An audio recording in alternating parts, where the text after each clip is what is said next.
என்னவென்றால், இதோ தத்தளிப்பின் பாத்திரத்தை உன் கையிலிருந்து நீக்கி போடுகிறேன். இனி என் உத்திரத்தினுடைய பாத்திரத்தின் வண்டல்களை நீ குடிப்பதில்லை. தேவனுடைய சபையே, இந்த நல்ல தருணத்தில் கர்த்தர் நம்மோடு கூட இடைப்படுகிறார். பலமுறை இந்த பரிசுத்த வார்த்தையை போதகர் ஐயா அவர்கள் உங்களுக்கு போதித்திருப்பார்கள், மாற்று கருத்து இல்லை. பல சபைகளிலே பிரத்யட்சமாக பிரசங்கிக்கப்பட்ட வார்த்தை, மாற்று கருத்து இல்லை. புதிய பிரசங்கமாக இல்லை, இது நீங்கள் பலமுறை கேட்ட வார்த்தை. இன்றைய தலைப்பு, ஆண்டவர் இந்த கூடுகைக்கென்று கொடுத்த வார்த்தை.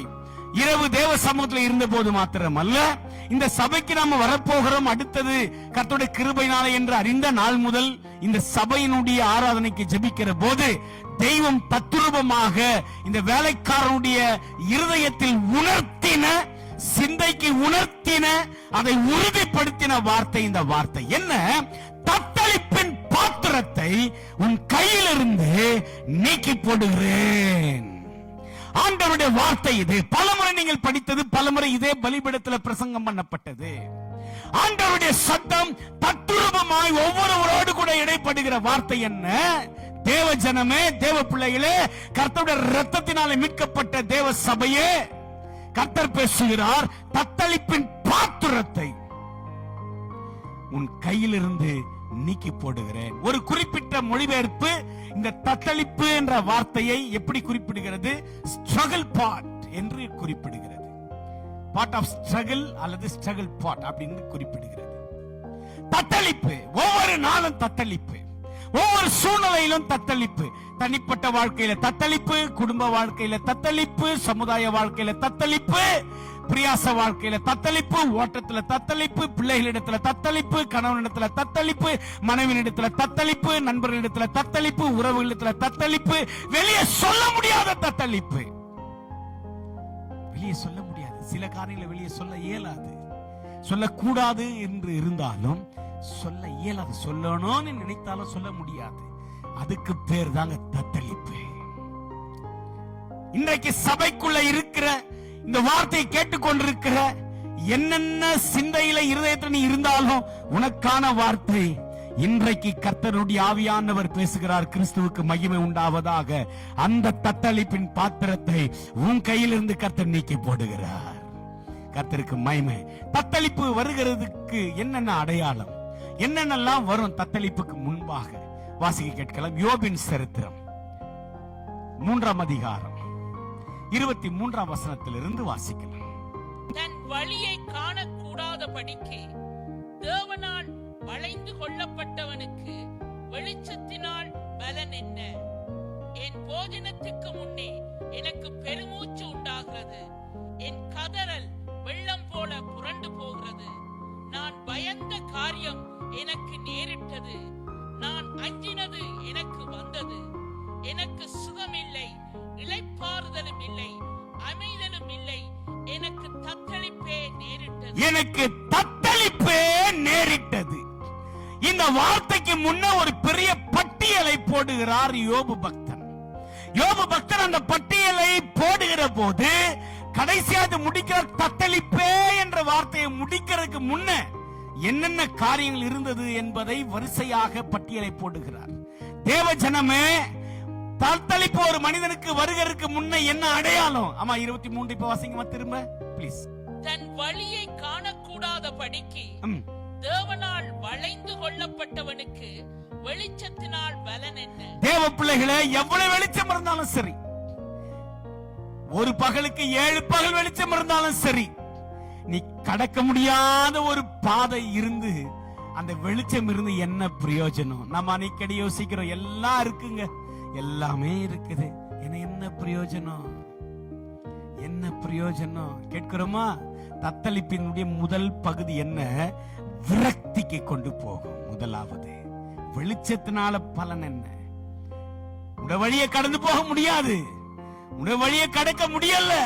அப்படி இருந்து வெளிச்சம் இருக்கிறது, 7 பகல் வெளிச்சம் கூட இருக்கிறது, பிரயோஜனம் என்ன? What is the use, sir? முதல் படி. ஆகவேதான் இதே யோபு பக்தன் சொல்லுகிற போது சொல்லுகிறார், ஆண்டவரே, இருள் என்ன கவ்விக்கொள்ளுகிறது என்று கதறுகிறார். வெளிச்சம் இருக்கு, ஆனா அந்த வெளிச்சத்துக்கு மத்தியில வாழ்க்கையினுடைய அடுத்த பகுதிக்கு போக முடியாததுனால இருள் கவ்வுகிறது. காரணம், என் வாழ்க்கையில என்ன நடக்கிறதுன்னு எனக்கு தெரியல, எனக்கு புரியல, என் சிந்தைக்கு எட்டல்ல. முதல் படி தத்தளிப்பு இருக்கிறதா இல்லையான்னு நீங்க ஆராய்ந்து பார்த்தால் அந்த ஆராய்ச்சியினுடைய முதல் படி இது. அடுத்த வார்த்தை அம்மா வாசிங்கம்மா. போஜனத்துக்கு முன்னே எனக்கு பெருமூச்சு உண்டாகிறது. தேவ பிள்ளைகளே, பெருமூச்சு, பெருமூச்சை குறித்து என் ஆண்டவருடைய வார்த்தை சொல்லுகிறது. சங்கீதக்காரன் சொல்லுகிற போது 6ஆம் அதிகாரத்தில் சங்கீதம் 6ல சொல்றாரு, நான் பெருமூச்சினால் இளைத்து போனேன் என்று சொல்லுகிறார். தத்தளிப்பினுடைய 2வது பகுதி உன்னை இளைத்து போக பண்ணும், உன்னை பெருமூச்சு விட வைக்கும். இதனுடைய இன்னொரு ஆழம், நெடுநாள் காத்திருப்பது இருதயத்தை இளைக்க பண்ணும். காத்திருந்து காத்திருந்து சோர்ந்து போகுதல் தத்தளிப்பினுடைய 2வது பகுதி உன்னை பெருமூச்சு விட வைக்கும். சார், சாதாரண மூச்சுக்கும் பெருமூச்சுக்கும் என்ன வித்தியாசம்னு சொன்ன? சாதாரணமாய் நாம் பண்ணுகிற பிரீத் என்று சொல்லப்படுகிற மூச்சு வாழ்க்கைக்கானது. பெருமூச்சு எதற்குரிய தெரியுமா? வாழ்க்கையை வெறுத்து நாம இன்னும் இருக்கணுமா என்ற கேள்வியோட வருவது பெருமூச்சு. Is this the difference? 2வது பகுதி வலியோட அந்த பக்தன் சொல்றாரு, மிகுந்த வலியோட போஜனத்துக்கு முன்ன நான் பெருமூச்சு விட வேண்டியதா இருக்கிறது. தேவஜனமே, உங்களுக்கு சாப்பாடு ஏற்கல, கவனிச்சீங்களா? சில சூழ்நிலையில சாப்பிட விருப்பம் இல்லாம மனம் இல்லாம இருக்கிறங்க, கவனிச்சீங்களா? பெருமூச்சே உண்டாகிறது. என்ன காரணம்? தத்தளிப்பினுடைய 2வது படிதான் காரணம். இது 2வது படி. 3வது, வெள்ளம் போல் புரண்டு போகிறது. தேவ பிள்ளைகளே, வெள்ளம் போல புரண்டு போ. இது என்ன அர்த்தம்? வேத வார்த்தை சொல்லுகிறது, இதே யோபு சொல்றாரு, வெள்ளம் போல இவைகள் என்னுடைய அனைத்தையும் வாரிக்கொண்டு போகிறது. தத்தளிப்பினுடைய 3வது பகுதி வாரிக்கொண்டு போகுதல். வெள்ளத்தினுடைய சுபாவம் என்ன தெரியுமா? வெள்ளத்தினுடைய சுபாவம் நம்முடைய இருதயத்துக்கு மகிழ்ச்சியை தராது. வெள்ளத்தினுடைய சுபாவம் நம்முடைய இருதயத்தை மகா வலிக்குள்ள கொண்டு போகும். ஏனெனில் என்ன நிற்கிறது, என்ன இருக்கிறது, என்ன இருக்கும் சொல்ல முடியாது, வாரி கொண்டு போகும். இதான் வெள்ளத்தினுடைய சுபாவம். வாரிக்கொண்டு போகுதல், அல்லது பறித்து கொண்டு போகுதல், அல்லது பிடுங்கி கொண்டு போகுதல். ஸ்நாட்ச் அப்படின்னு ஒரு வார்த்தை ஆங்கிலத்தில், ஸ்நாச்சிங், இழுத்து பறித்தல் அல்லது பிடுங்கி கொண்டு போகுதல் என்று அர்த்தம். தத்தளிப்பினுடைய அடுத்த பகுதி நம்முடைய கரத்தில் இருப்பது. அது வாழ்க்கையா இருக்கலாம், அது நம்முடைய பிள்ளைகளுடைய சூழல், அவர்களுடைய சூழல், அல்லது அவர்களுடைய எண்ணங்கள், அவர்களுடைய எதிர்காலத்தை குறித்ததான எண்ணங்களா இருக்கலாம். உங்களுக்கு என்ன தெரியும், உங்களுக்கு என்ன புரியும் என்று அவர்கள் சொல்லுகிற போது ஒரு வழி வரும் பாருங்க. இது அப்படியே நம்முடைய மகிழ்ச்சியை எல்லாம் வாரி கொண்டு போகும். தத்தளிப்பினுடைய அடுத்த பகுதி இது. அடுத்த பகுதியை யோபு சொல்றாரு, நான் பயந்த காரியம் எனக்கு நேரிட்டது. ஐயா, பயம் வந்து விடும் ஐயா. தத்தளிப்பினுடைய முக்கியமான ஒரு படி பயம். நின்றால் பயம். எவ்விடத்துக்கு போனாலும், அல்லது ஒருவர் நம்மோடு கூட உரையாடுகிறதா இருந்தாலும், அல்லது ஒரு சின்ன போன் கால், டெலிபோனா இருந்தாலும், அல்லது ஒரு சின்ன கதவு தட்டுதலா இருந்தாலும் பயத்துல நிரம்பிடுவோம். இதுக்காக தான் இதே யோபு பக்தன் சொல்லுகிற போது சொல்லுகிறார், பயத்தினாலே நீர் என்னை உருக பண்ணுகிறீர். இந்த பயம் என்ன செய்கிறது? உருக பண்ணுகிறது. உருக பண்ணுகிறது. குளிர்ந்த கட்டியை போன்ற பனிக்கட்டிகள் உருகுகிறது போல பயம் ஒரு மனிதனை உருக பண்ணுகிறது. அவன் எல்லாவற்றையும் இழக்கிறதுக்கு ஆயத்தமாய் கொண்டிருக்கிறதாக, இனி நீ இருந்து பிரயோஜனம் இல்லை, வாழ்ந்து பிரயோஜனம் இல்லை என்ற ஒரு நிலையை கொண்டு வருவது இந்த பயம். அவர் சொல்லுகிற போது சொல்லுகிறார், நான் பயந்த காரியம் எனக்கு நேரிட்டது என்று சொல்லுகிறார். இந்த ஆராய்ச்சியாளர்கள் இதை சொல்லுகிற போது, வேத ஆராய்ச்சியாளர்கள் இதை குறிப்பிடுகிற போது, வியாக்கியானத்து குறிப்புக்காக எடுக்கிற போது அது எப்படி எடுக்கிறாங்க தெரியுமா? அவர் என்ன பயந்திருப்பார்? பயந்த காரியம் எனக்கு வந்ததுன்னு ஏன் யோசித்தார்? ஏன் இந்த வார்த்தைங்க பதிய வைக்கிறார்? ஆவியானவர் அவருடைய உள்ளத்தில் இருக்கிற வலிய ரணத்தை ஏன் எழுதுகிறார் என்று பார்த்தால், அவர் இப்படி பயந்திருக்க வாய்ப்பு இருக்கா? இவ்வளவு சொத்துக்கள் இருக்க, ஒரே நாள்ல இது அழிஞ்சு போனால், 10 பிள்ளைகள் இருக்கிறாங்களே, ஒரே நாள்ல இவர்கள் மரித்து போனால், என் சரீரத்தில் நல்ல வலு இருக்கிறது, நல்ல பலம் இருக்கிறது, ஒரே நாள்ல இது உருகி போனால், எனக்கு நல்ல நண்பர்கள், சகோதரர்கள், சிநேகிதர்கள் இருக்கிறார்கள், இவர்கள் எல்லாம் ஒரே நாள்ல என்னை பகைத்தால், இவர்கள் எல்லாம் என்னை பரியாசம் பண்ணினால், இவர்கள் எல்லாம் என்னை கேள்வி கேட்டால், இப்படி பயந்தார். பயம் இருக்குல்ல சில சூழ்நிலையில.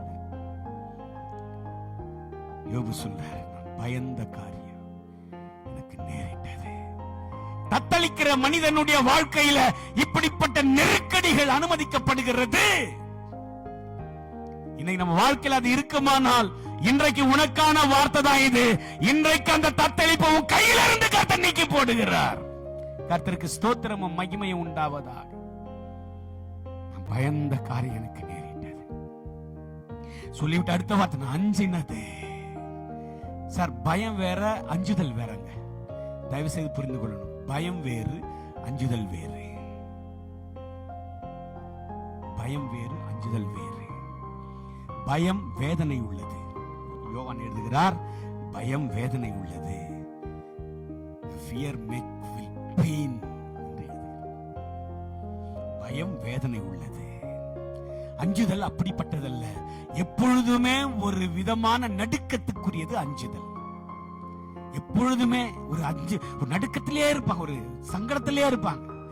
இரிட்டேட்டிங் அப்படிங்கிற ஒரு வார்த்தை இருக்குல்ல ஆங்கிலத்துல, அது மாதிரி ஒரு தொந்தரவாவே இருப்பாங்க. அவங்கள நிலையா நீங்க பார்க்க முடியாது, ஒரு ஸ்ட்ராங்கா அவங்கள பார்க்க முடியாது. இது அஞ்சுதல்.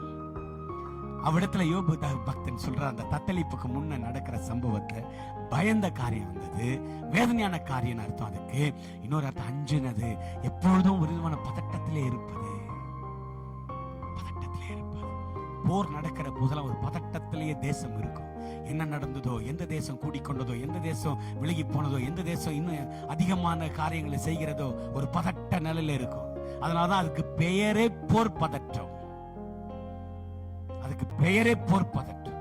இப்படி வீட்டுக்குள்ள எத்தனை முறை பதற இருப்போம், வீட்டுக்குள்ள எத்தனை முறை இந்த சங்கடங்களுக்குள்ள நம்ம ஊடுருவி இருப்போம். இது ஒரு பகுதி. அஞ்சினது எனக்கு நேரிட்டது. அடுத்த வார்த்தை சொல்றாரு, எனக்கு சுகம் இல்லை. தேவ பிள்ளையே, முற்றிலும் பலன் அகற்றப்பட்டு, முற்றிலும் பலன் உறிஞ்சப்பட்டு, முற்றிலும் பலவீனத்துக்குள்ள சுகம் இல்லை என்ற வார்த்தைக்குள்ள வருவது, எனக்கு சுகம் இல்லை, எனக்கு சுகம் இல்லை. இன்னைக்கு ஆண்டவர் இந்த சபைக்குள்ள பேசுகிறார். நான் ஆவியானுடைய சமூகத்திலிருந்து பலிபீடத்திலிருந்து என் எஜமானாகிய இயேசு கிறிஸ்துவின் வேலைக்காரனாக உங்கள் சகோதரனா சொல்றேன், கர்த்தர் உன் நிலைமை அறிந்துதான் இங்க பேசுகிறார். அவ்விடத்துல அந்த பக்தனுடைய வாழ்க்கையில நடந்தது அப்படியே இன்றைக்கு நம்முடைய வாழ்க்கையில் நடந்து கொண்டிருக்கிறது. ஏதோ ஒரு சூழ்நிலை அது ஒரு பக்கம் செயல்பட்டு கொண்டுதான் இருக்கிறது. சுகமே இல்ல. நம்ம ஒரு நாகரிகத்துக்கு சுகமா இருக்கிறீங்களான்னு கேட்கிறோம். உண்மை, நல்லது. அப்படி சொல்லுகிற போது நாமும் அதே நாகரிகத்துக்காக சுகமா இருக்கிறோம் சொல்றோம். ஆனா உன்னுடைய இருதயத்தை கேட்டுப்பார், உன் உள்ளத்தை கேட்டுப்பார். தத்தளித்துக் கொண்டிருக்கிற ஆண்டவர் இன்னைக்கு ஏன் உன்னை கூட்டிட்டு கொண்டு வந்தார்? ஏன் இன்றைக்கு நம்ம இங்க இணைத்து ஒருமனப்படுத்தி இருக்கிறார்? அந்த தத்தளிப்ப இன்றைக்கு நம்முடைய கரத்திலிருந்து முற்றிலும் நீக்கி போடுவதற்காக. சுகமே இல்லை. தேவ பிள்ளையே, இன்னைக்கு பலவீனத்துல பீடிக்கப்பட்டு அப்படியே உன் இருதயம் உனக்குள்ள உன்னை நொந்து கொண்டு உனக்குள்ளேயே உன்னை குற்றப்படுத்தி கொண்டிருக்கிறதா? இந்த வார்த்தை தான் அவ்விடத்துல யோபு சொல்றார், சுகமே இல்லை. இரண்டாவது வார்த்தை அங்க பயன்படுத்துறார். அம்மா ப்ளீஸ் அம்மா. இளைப்பாறுதலும் இல்லை. இளைப்பார், ரெஸ்ட்லெஸ் என்ற அர்த்தம் சார். ரெஸ்ட்லெஸ், இளைப்பாறுதல் இராது, இளைப்பாறுதல் இராது. சங்கீதக்காரர் ஒரு வார்த்தை இப்படி குறிப்பிடுகிறார், தன் கூட்டை மறந்து கூவுகிற அல்லது கூட்டை மறந்து திரிகிற குருவிக்கு ஒப்பானேன் அப்படின்னு சொல்றாரு. அது என்ன அர்த்தம்? ஒரு சில பறவைகள் இருக்கு, ஒரு குறிப்பிட்ட பறவை இருக்கிறது. அந்த பறவை பகல் நேரங்களிலே கூட்டுக்கு திரும்பி வந்து விட்டால் பிரச்சனை இல்லை. ஒருவேளை அது இரவு நேரமாகிவிட்டால் தன்னுடைய கூட்டை அது மறந்து விடுமா? அது கூட்ட கூட்டம் மறந்து அந்த பறவையை தான் இங்க தாவீது எழுதுகிறார். அந்த கூட்டம் மறந்துடும். கூட்டம் மறந்த பிறகு ஐயோ பிள்ளைகள் என்ன ஆனதோ, கூட்டாரம் எங்க இருக்கிறது, கூடு எங்க இருக்கிறது, நான் எங்க நிற்க போறேன், எங்க அலைய போறேன், எந்த இடத்துல நான் என் காலை சமர்ப்பிக்க போறேன், எங்க நிற்க போறேன்னு தெரியாது. கத்திக்கொண்டே இருக்கும். இரவெல்லாம் கத்துமா, விடிற வரைக்கும் கத்தும். அதனுடைய வெளிச்சம் வந்தாதான் அதனுடைய வழிபாதை அதற்கு தெரியும். கர்த்தருடைய ஆவியானவர் யோபுக்குள்ள இருந்த வழியை கொண்டு வருகிறார். இளைப்பாறுதல் இல்ல, இளைப்பாறுதல் இல்ல. இந்த இளைப்பாறுதல் இருக்குதா உங்களுடைய வாழ்க்கையில? நம்முடைய வாழ்க்கையில ஒரு படுக்கைக்கு போகிறோம், இளைப்பாறுதல் இருக்கா? அல்லது ஒரு மகிழ்ச்சியா வெளியே போகணும்னு புறப்படுறோம், இளைப்பாறுதல் இருக்கா? அல்லது எங்கேயா அமருகிறோம், இளைப்பாறுதல் இருக்கா? யோசனையிலே இருக்கிறோமே. இதெல்லாம் தத்தளிப்பினுடைய சுபாவங்கள், கேரக்டர்ஸ் என்று சொல்றோம்ல. அன்றைய வார்த்தை என்று சொல்லுகிற யோபு தன்னுடைய வழியை சொல்றார். எனக்கு இளைப்பாறுதல் இல்லை, எனக்கு இளைப்பாறுதலே இல்லை சொல்லுகிறார். கர்த்தருக்கு ஸ்தோத்திரம். இதெல்லாம் உங்களுக்கு இருக்குமானால் ஒன்று தயவு செய்து விளங்கிக் கொள்ளுங்க. ஒரு விதமான தத்தளிப்புக்குள்ளே என் வாழ்க்கை போய் கொண்டிருக்கிறது. அந்த தத்தளிப்பு முடிவுக்கு கொண்டு வர கர்த்தர் இன்றைக்கு நல்ல ஆராதனை கொண்டு வந்திருக்கிறார். இன்றைக்கு அந்த தத்தளிப்பின் பாத்திரம் என்னை விட்டு நீங்குகிறது, என் குடும்பத்தை விட்டு நீங்குகிறது, என் வாழ்க்கையை விட்டு நீங்குகிறது, என்னுடைய எதிர்காலத்தை விட்டு நீங்குகிறது, என் பிள்ளைகள் சூழ்நிலை விட்டு நீங்குகிறது என்பதை சத்தியமாய் அறிந்து கொள்ளுங்கள். இது தேவ சத்தியம். நான் சொல்லுவது, நான் தேவனுடைய வேலைக்காரன்.